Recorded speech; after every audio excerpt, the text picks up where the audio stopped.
അസ്സലാമു അലൈക്കും. Class 4 ഫിഖ്ഹുൽ Islami second പാർട്ടിലെ രണ്ടാമത്തെ പാഠത്തിലെ തദ്രീബാത്താണ് നോക്കുന്നത്.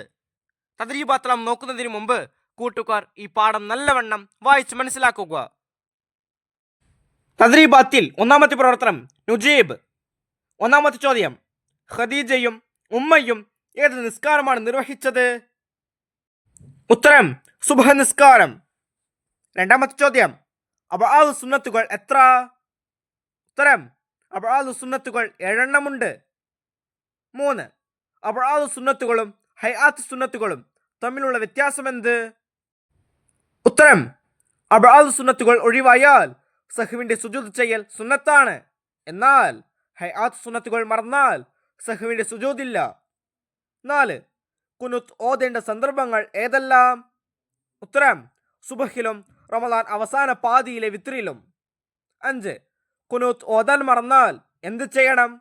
ഉത്തരം, സഹീവിന്റെ സുജൂദ് ചെയ്യൽ സുന്നത്താകും. 6. ഹൈആത്ത് സുന്നത്തുകൾക്ക് 3 ഉദാഹരണങ്ങൾ എഴുതുക. ഉത്തരം, 1. റുക്കൂയിലെ സിക്ർ ചൊല്ലൽ. 2. സുജൂദിലെ സിക്ർ ചൊല്ലൽ. 3. ഫാത്തിഹയിൽ അഊദ് ഓതൽ. 7ാമത്തെ ചോദ്യം, കുനൂത്തിനു ശേഷമുള്ള സ്വലാത്ത് എഴുതുക. ഉത്തരം, വസല്ലല്ലാഹു അലാ ഖൈരി ഖൽഖിഹി സയ്യിദിന മുഹമ്മദിൻ നബിയിൽ ഉമ്മിയി വഅലാ ആലിഹി വസഹ്ബിഹി വസല്ലം. ബാക്കിയുള്ള വർക്കുകൾ ഈ പാഠത്തിലെ വീഡിയോയിൽ കൂട്ടുകാർക്ക് ലഭ്യമാകും.